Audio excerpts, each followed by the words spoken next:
May gulay. Isa yan sa mga makikirot.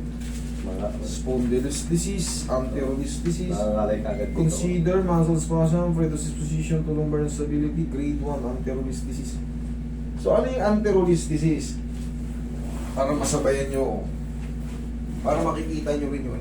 Madali lang. Sige, mag-video po kung wala pong bawal. 2 years ago. Ano?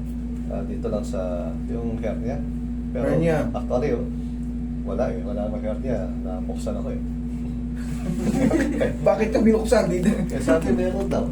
Pero, Okay, walang ibang mga tawag daw, yung mga wala nang iba. Wala. Walang kinabit na mga kung ano-ano. Wala. Walang mga artificial. Wala po. Okay, kasi maghahatak tayo eh. Ah. Okay, relax lang. Naglag mo ng katawan mo sa akin ha. Okay. Yan. Po.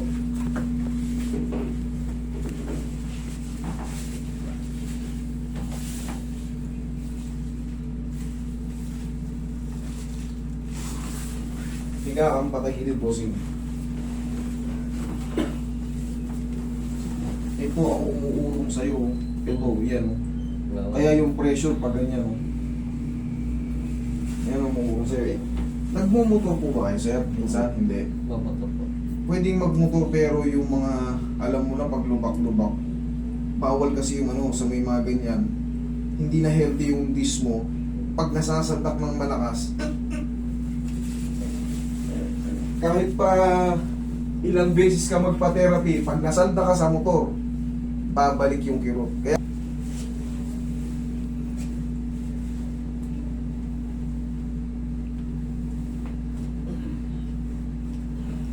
kabilang side mo. Pero bibili kayo ng ano, sir, pang depensa, kasi masasabayan na rin ng aging yan eh.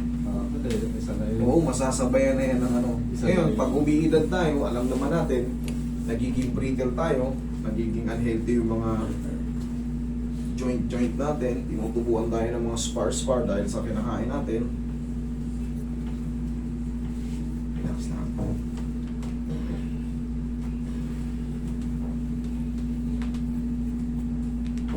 Ihaya ka, bossing.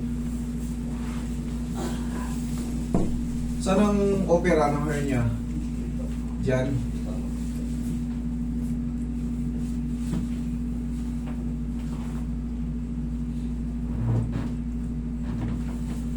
Lapa ka, bossing.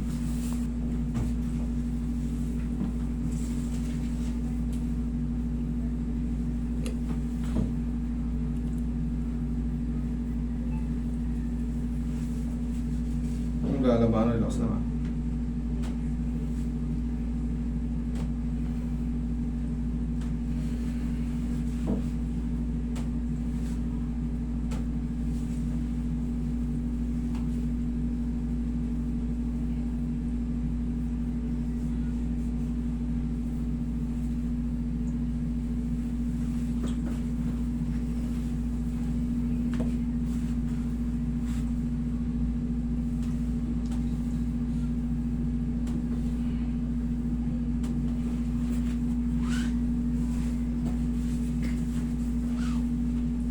Okay na kayo yan, sir? Okay lang ba?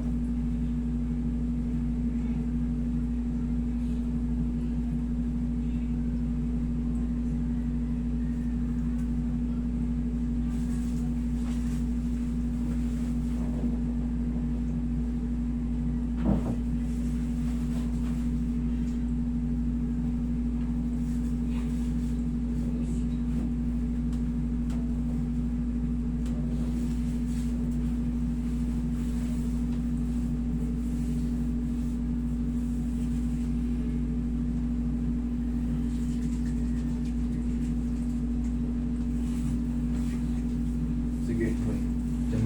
Inhale. Exhale. Diyan ka lang. Iba ito yung point natin, yung sacral natin o sacrum. Kalahati. Kalahati dyan, kalahati dito. Minsan kasi yung iba kinakabit sa puson na eh.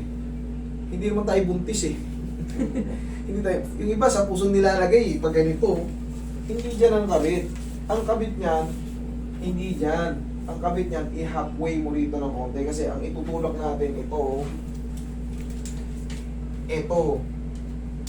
puwet. Ngayon, pag ano, madidepend siyang pag ano. Kasi nga, bumibigay itong nasa ilalim mo. So, kung dito tayo magbe-brace, nandito yung dinedepensa, useless. Kumbaga, kailangan i-ano natin, kalahati sa balakang, kalahati sa puwetan. Tapos, may ano naman yun eh, may parang double ulit. Tapos may isa pang gano'n yun, no? Pero ang tatansyahin nyo ron, yung breathing nyo. Kasi hindi rin pwede makompromise yung sobrang higpit. Yung breathing mo naman, nahihapit na. Hindi mo rin po pwede. Kung baga, kailangan ayos din naman yung breathing natin. Yan, sige. Tagalan mo ng konti ng ganyan. Pag nakaganyan ka, may nangangawit, wala. Wala, very good. Sige, patagalin natin ng konti. Tignan natin kung may makukumpres sa kabilang gilid. Okay lang. Kabilang side, sa kabila. Kaliwa.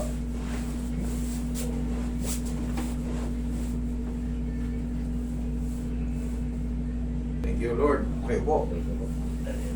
Upo. Yan, ganyan ka muna.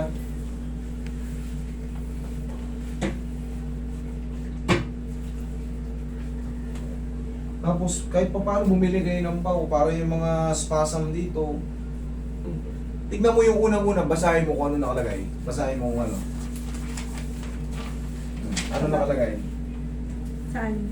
Salamat. Yeah, yung number 1. Yung number. Consider muscle spasm. Oo. Ito yung pantanggal ng spasm, haplos ng pagmamahal. Malalaman mo kasi yung spasm, yung mga muscle mo ang tigas. Enjoy. Hindi yung, sige, 7 session tayo. Gatas na gatas ka sa akin. Baka kailangan pang itulak ulit. Hindi, bossing. Tama naman eh, yung sinasabi mo. Pero, mangyayari yun pag may pain. Kunyari, may nararamdaman mo. Pero kung wala namang pain, bakit kayo papunta rito? Enjoy life, enjoy nyo. Okay, ganun lang. Okay, paso. Huwag kayong babalik-balik dito kagad. Antayin yung ano. Eh kung walang sumakit hanggang 95 kayo, di. Thank you Lord, mas maganda kung walang masakit eh. Tapos, maintenance lang sa bahay. Payo ka. Ganito. Parang tutukurin mo yung noo mo. Ikaw. Yan! Kabilang side. Okay. Medyo may power. Medyo may pitik. Yan! Kabila. O, upo ka. Pagka ganun ang moves, may masakit, wala. Wala. Ibig sabihin, tama yun. Pag may-maintain kayo yung pagising sa umaga. Ilang beses? 1 to 1 to lang. Okay? Gaya nga ng sabi ko, pag walang masakit, enjoy life. Tsaka lang tayo magkakaroon ng interval. Master, ngayon kasi, 6 na buwan ayaw ata nakita nun, may sumasakit. Tsaka lang, ganun lang. Okay? Walang sunod-sunod na ano. Okay. Okay? Thank you.